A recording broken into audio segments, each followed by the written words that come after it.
رمضان تجلى وابتسما، طوبى للعبد إذا اغتنما. رمضان تجلى وابتسما. السلام عليكم ورحمة الله وبركاته. نجدد اللقاء معكم أحبتي في الحلقة الثانية من برنامج تأملاتنا الرمضانية 4. النية شيء لا يرى لكنها تغير كل شيء. قال رسول الله صلى الله عليه وسلم: نية المؤمن خير من عمله.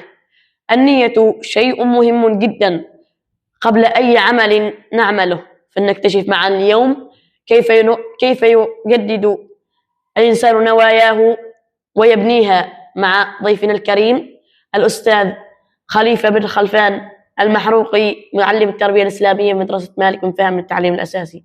أهلا وسهلا أستاذ خليفة. بارك الله فيك نبراس. أستاذي، حدثنا عن النية. ما هي النية وكيف يوفق الإنسان بين النية والإخلاص؟ بسم الله الرحمن الرحيم، والصلاة والسلام على أشرف الأنبياء والمرسلين سيدنا محمد وعلى آله وصحبه أجمعين. أشكرك على هذا السؤال الرائع الذي يتحدث عن ركن من أركان الصوم وهو النية. فكما نعلم أن الصوم لا يتم إلا بالنية، لعموم حديث النبي صلى الله عليه وسلم عندما قال: إنما الأعمال بالنيات وإنما لكل امرئ ما نوى. أي إنما الأعمال النبي صلى الله عليه وسلم يحصل صحة الأعمال بوجود النية، فلا عمل صحيح بغير النية. والنية هي القصد، يعني ما الباعث من هذا العمل. في الصوم نحن نمسك عن الطعام والشراب من طلوع الفجر إلى مغيب الشمس وعن سائر المفطرات. لماذا نمسك عن الطعام والشراب؟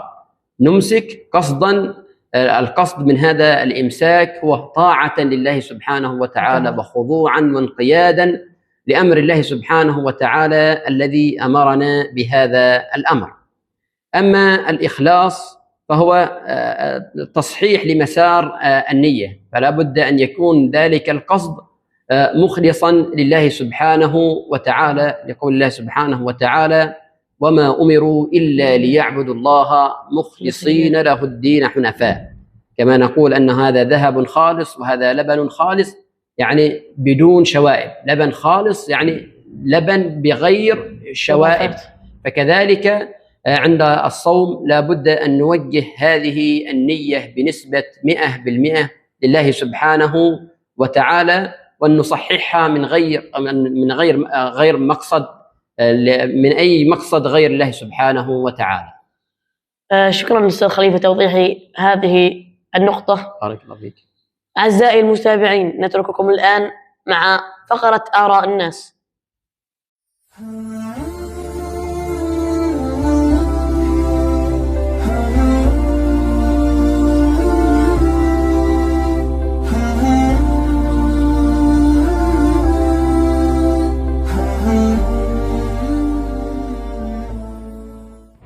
النية لا نراها وهي في القلب. لو كانت النية ظاهرة هل تود أن يراها الجميع؟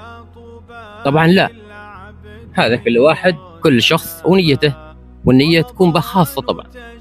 طبعا النية إذا كانت ترى النية، طبعا النية الأصل في القلب، لكن إذا كانت ترى الإنسان يعني يحب أن تكون نيته صالحة وصحيحة، لا يحب أن يعني يعلم الناس أن نيته تكون غير صالحة أو نية فاسدة أو إلى شيء خاطئ.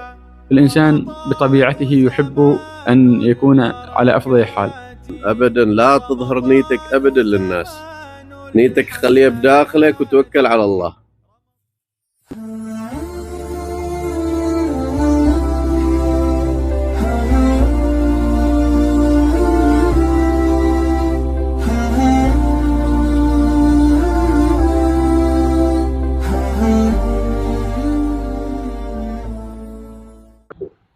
عدنا لكم من جديد أعزائي المتابعين، لنكمل مع ضيفنا العزيز أستاذ خليفة.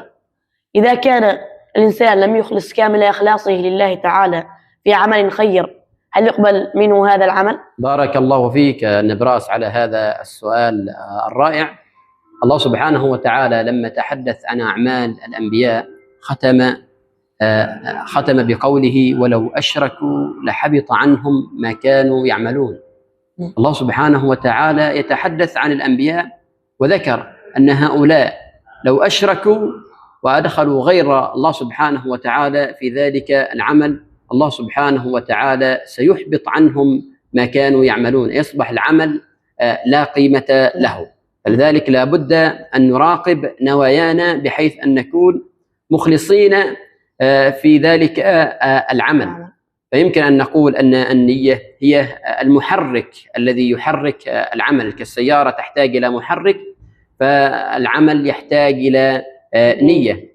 أما الإخلاص فهو المقود أو الروح التي تقود تلك النية وتلك العزيمة. فإن صححت في المسار الصحيح بالإخلاص بغير الله سبحانه وتعالى فإنه سيسير العمل إلى طاعة الله سبحانه وتعالى. أما بغير الإخلاص قد تنحرف ذلك المقصد لغير الله سبحانه وتعالى، والله سبحانه وتعالى لا يقبل ذلك العمل الذي لم يخلص فيه العبد الطاعة لله سبحانه وتعالى. في الختام نشكر ضيفنا العزيز الأستاذ خليفة بن خلفان المحروقي، وإلى لقاء آخر. سبحانك اللهم وبحمدك، أشهد أن لا إله إلا أنت، نستغفرك ونتوب إليك. السلام عليكم.